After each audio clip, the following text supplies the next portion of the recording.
Radyo Eskwela sa Radyo Bago 101.7 FM.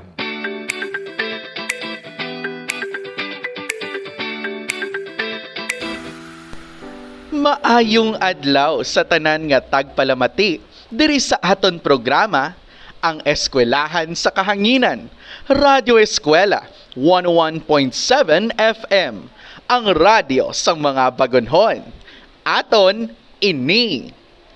Ako si Teacher Jason Alvarez, kagkaupod ko si Teacher Miriam Zambales. Kami ang inyong manunudlo sa kahanginan.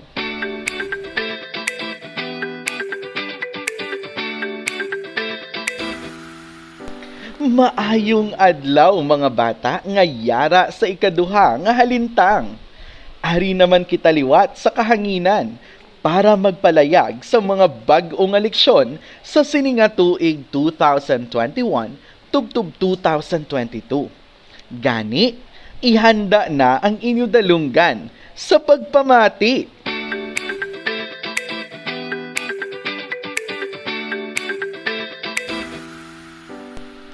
Kabalo ko nga excited na kamo sa aton leksyon subong nga adlaw. Gani, yari na ang inyo manunudlo sa kahanginan, Teacher Miriam Zambales, nga halin sa Ramon Torres National High School.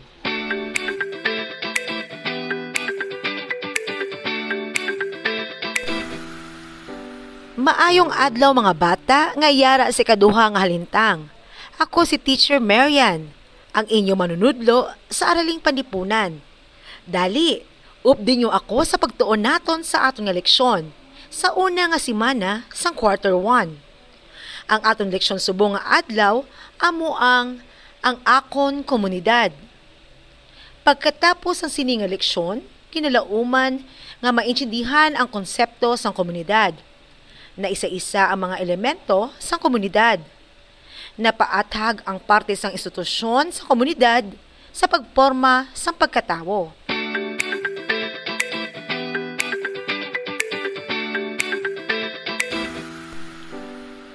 Mga bata, kabalo bala kamo kung ano ang gitawag ang komunidad? Kung ano ang mga elemento sang komunidad? Kag kung ano bala ang mga institusyon sang komunidad? Dali, tukibon naton kung ano ang mga gitawag ang komunidad, kag kung ano ang mga elemento kag institusyon sang komunidad.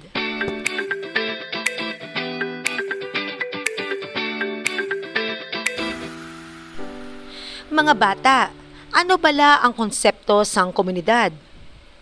Ang komunidad iniisa ka grupo sa mga tawo nga nagaululupod puyo o kung pangabuhi sa isa ka lugar nga may nagakalain-lain nga palangabuhian, kultura, kag interaksyon. Ang mga masunod amo ang mga elemento sang komunidad. Una, nagapuyo sa isa ka may kapaturan nga halantangan o lugar ang mga panimalay. Ikaduha, ang mga pumuluyo nagapakita nga may paghangpanay paagi sa interaksyon kag komunikasyon. Pangatlo, nagapangabuhi nga may pag-ugyunay kag balatyagon nga may ginbulugan nga komunidad, luwas sa kaugalingon nga mga himata. Ang mga masunod nga institusyon sa komunidad ang nagaserbe nga haligi para sa mas mabakod nga kahimtangan sang palangabuhian sa mga pumuluyo. Una, panimalay o pamilya. Kada tawo nga ginbata sa kalibutan halin sa isa ka pamilya nga may ginikanan kag mga kabataan. Kita nga mga Pilipino, kaupod sang aton pamilya, ang aton mga lolo kag lola, tiyo kag tiya, mga pakaisa, kag iban pa nga mga kaparentehan. Ikalima, sektor sang palangabuhian o negosyo. Ini nga sektor sang ekonomiya sang komunidad nagakinahanglan gid mag-obra ang mga tawo para makakwarta kag makabakal sang ilang mga kinahanglanon. Mga bata, nahibaloan niyo bala kung ano ang komunidad? Kung ano ang mga elemento kag institusyon sini para matawag nga komunidad? Maayo kay naintindihan niyo.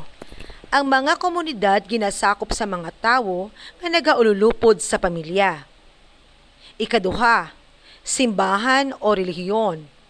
Madamo sa komunidad sa Pilipinas, may nagakalain-lain nga relihiyon nga nagakahulugan nga may kahilwayan ang mga tawo sa pagpili sang iya relihiyon. Ini ang makabulig sa iya pagtuo sa Dios o Ginoo. Ikatatlo, bulothuan o eskwelahan. Diri nagaumpisa ang mga bata sa pagtuon sa mga kaalam kag abilidad nga magamit niya sa paglabot sang iya ambisyon o handom. Ikaapat, gobyerno o otoridad. Ini ang nagapatuman sa mga layi sa komunidad kag nagapaluntad sa kalinong kag katawhay sang komunidad. Ikalima, sektor sang palangabuhian o negosyo. Ini nga sektor sang ekonomiya sang komunidad nagakinahanglan gid mag-obra ang mga tawo para makakwarta kag makabakal sang ilang mga kinahanglanon. Mga bata, nahibaloan niyo bala kung ano ang komunidad? Kung ano ang mga elemento kag institusyon sini para matawag nga komunidad? Maayo kay naintindihan nyo.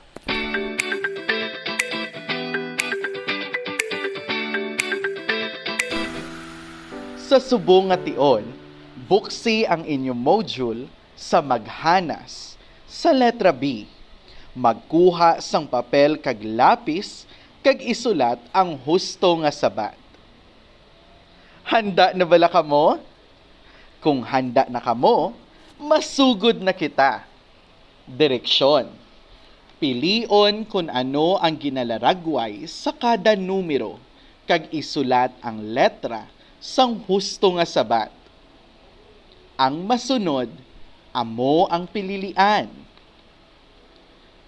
Letra A, lugar o lokasyon. Letra B, interaksyon kag komunikasyon. Letra C, pag-isa o paghiliugyon sang miyembro sang komunidad. Sa liwat, amo ini ang masunod nga mga pililian. Letra A, lugar o lokasyon. Letra B, interaksyon kag komunikasyon. Letra C, pag-isa o paghiliugyon sang miyembro sang komunidad. Basahon ko lang sang makaduha ka beses ang mga pamangkot. Una, hiligaynon ang ginagamit ko nga lingwahe. Sa liwat, hiligaynon ang ginagamit ko nga lingwahe. Go!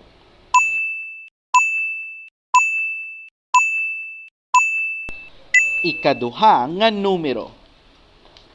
Si Mayor nagpatigayon sang relief operation sa syudad. Sa liwat, si Mayor nagpatigayon sang relief operations sa syudad. Go!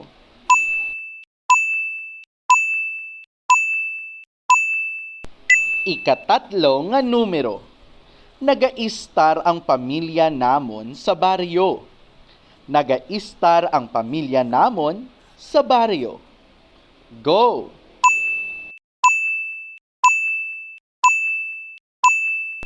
Ikaapat nga numero.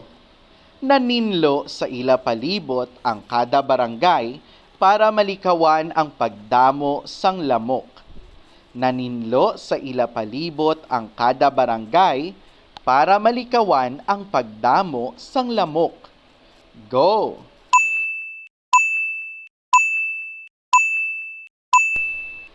Buksi naman ang imo module sa maghanas sa letra C. Direksyon. Kilalahon kung ano nga institusyon sang komunidad ang ginapamangkot. Kuhaon sang sabat sa sulod sang kahon. Sa liwat, kilalahon kung ano nga institusyon sang komunidad ang ginapamangkot. Kuhaon ang sabat sa sulod sang kahon. Masugod na kita. Una, ako, bata sang akon nanay kag tatay.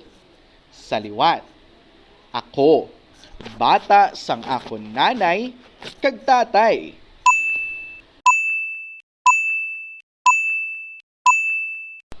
Ikaduha, Yara ako sa ikaduha nga halintang subong.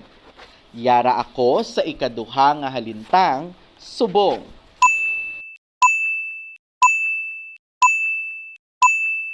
Ikatatlo, nagasimba ako kada may misa sa amon lugar. Sa liwat, nagasimba ako kada may misa sa amon lugar.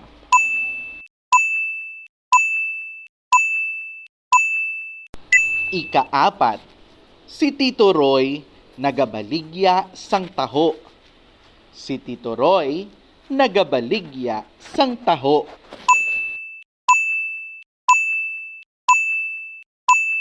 Ikalima, si tatay ko isa kakagawad sang barangay. Si tatay ko isa kakagawad sang barangay.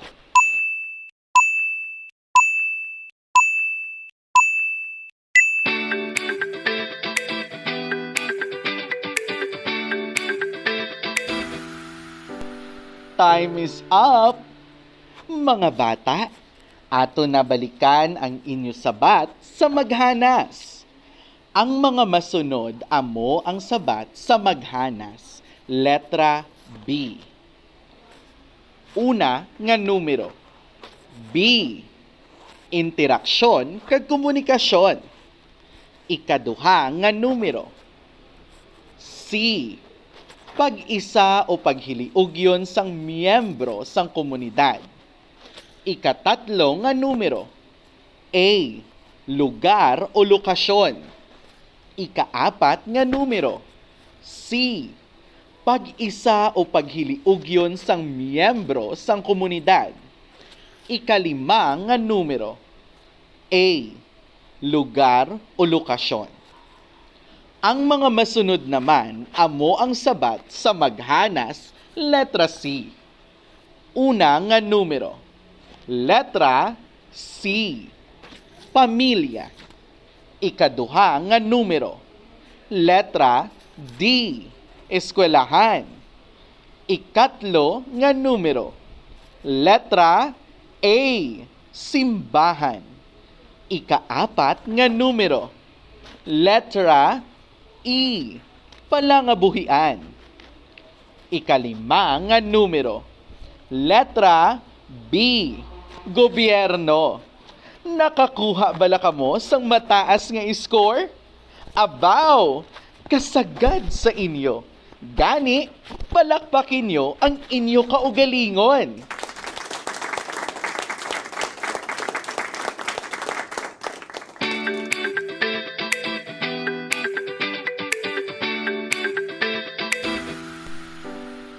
Mga bata, inyo tandaan nga ang komunidad ginabugos sa mga pamilya nga nagaistar sa isa ka lugar o lokasyon. Ang mga tao nagapakita sa ila pag-intindihanay paagi sa komunikasyon kag interaksyon nga nagamit sang isa lang kalengguwahe. Ang mga tao nagapangabuhi nga may paghiliugyon kag mabatsyagan gid nila nga miyembro sila sang isa ka komunidad bisan hindi sila magkapamilya.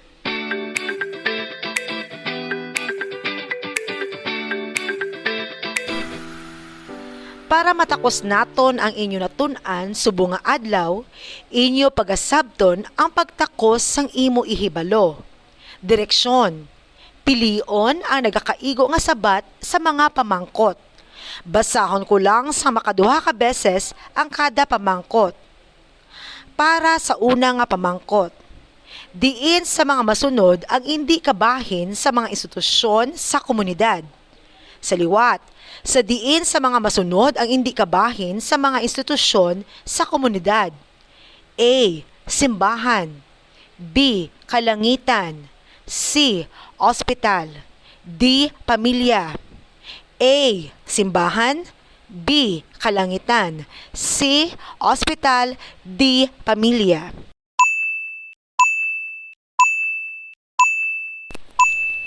Number 2. Diin ang nagapakita sang bayanihan sa komunidad. Diin ang nagapakita sang bayanihan sa komunidad. A. Pagtabok sa pedestrian lane. B. Pagbulig sa mga nasunugan. C. Pagsunod sa curfew sang barangay. D. Pagkadto sang temprano sa eskwelahan. Sa liwat. A. Pagtabok sa pedestrian lane. B. Pagbulig sa mga nasunugan. C. Pagsunod sa curfew sang barangay. O D. Pagkadto sang temprano sa eskwelahan.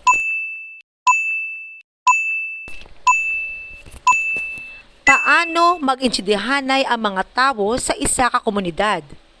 Sa liwat. Number 3. Paano mag-intindihanay ang mga tao sa isa ka komunidad? A. Magkanta sang paborito nila nga ambahanon. B. Magsinggit kung may luyag nga ipahibalo. C. Mag-text kung may gusto siya ihambal sa iban. O D. Makipag-istoryahanay gamit ang pareho nga lengguwahe. Uliton ko. A. Magkanta sang paborito nilang ambahanon. B. Magsingkit kung may luyag nga ipahibalo. C. Mag-text kung may gusto siya ihambal sa iban. O D. Makipag-istoryahanay gamit ang pareho nga lengguwahe.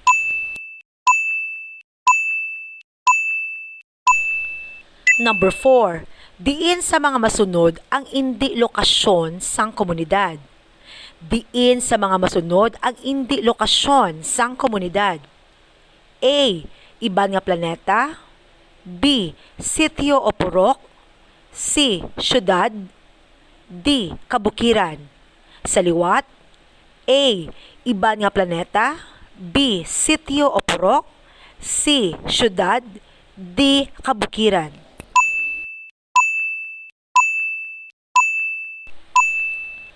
Sa iya pagkabunag, ano nga institusyon una ang naging kabahin sini?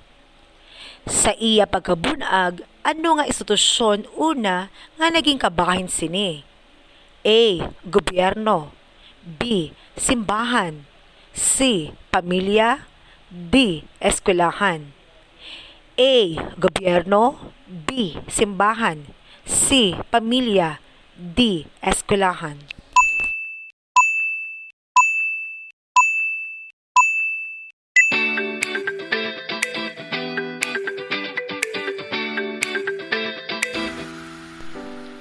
Time's up!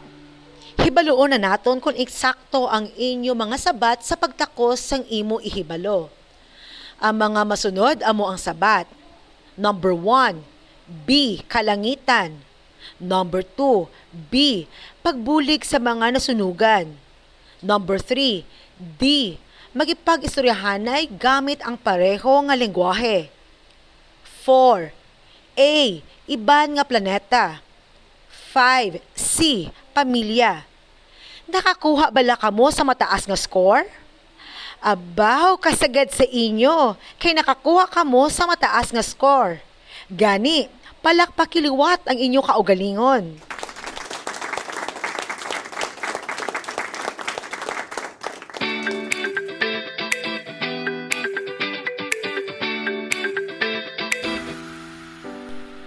Subo nga natapos na ang atong leksyon sa sininga adlaw, ang iban nga hilikoton sa inyong module, pwede nyo lang ini mahimo sa inyong ligwa nga oras.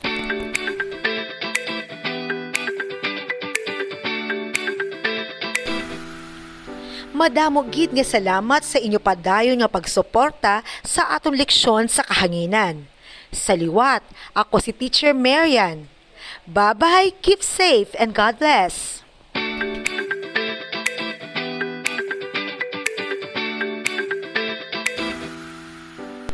Isa na naman kamabinungahon nga oras ang ato natapos sa pagtuon sang Araling Panlipunan 2. Ini nga pagpalayag gindihon nanday, Teacher Miriam Zambales sang Ramon Torres National High School, kag Teacher Jason Alvarez sang ML Araneta Elementary School, ang tingog sa likod sang sininga hilikoton. Aton man ginapanginbulahan ang tagsulat sang sininga leksyon nga sanday Teacher April Joy M. Altea nga naghalin sa TM Morada Senior Elementary School kag Teacher Eduardo D. Kidta Jr. nga naghalin sa Ramon Torres Dolao National High School. Pagpasalamat man kay Teacher Gilbert Paulo Pagapang sang Leonor de la Rama Elementary School kag Engineer Lance Robert Ligario, ang aton nga mga technical assistants. Shout out sa amon Education Program Supervisor sa Araling Panlipunan, Sir Nilo Carmona.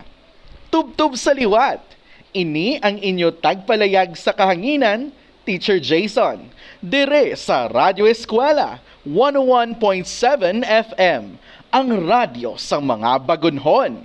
Aton, ini! Nagustuhan nyo bala ang mga episodes naton sa Radyo Eskwela? Mahimo nyo ini mapamatian liwat sa YouTube. I-type lang ang Bantaye Radyo Eskwela. BANTAYEAH. Bantaye Radyo Eskwela. Hindi makalipat mag-subscribe. Bantaye! Ang Bantaye YouTube channel may wide variety videos, kasubong sang educational, mga nanari-sari nga events sang DepEd kag Bago City. May ara man ini mga topic parehas sang astronomy, kag mga vlogs, reactions, or fun videos sang Bantaye Girls, kag madamo pa. Please follow our Facebook page and TikTok. Just type Bantaye and subscribe to our YouTube channel Bantaye. BANTAYEAH. Bantaye! Bantaye!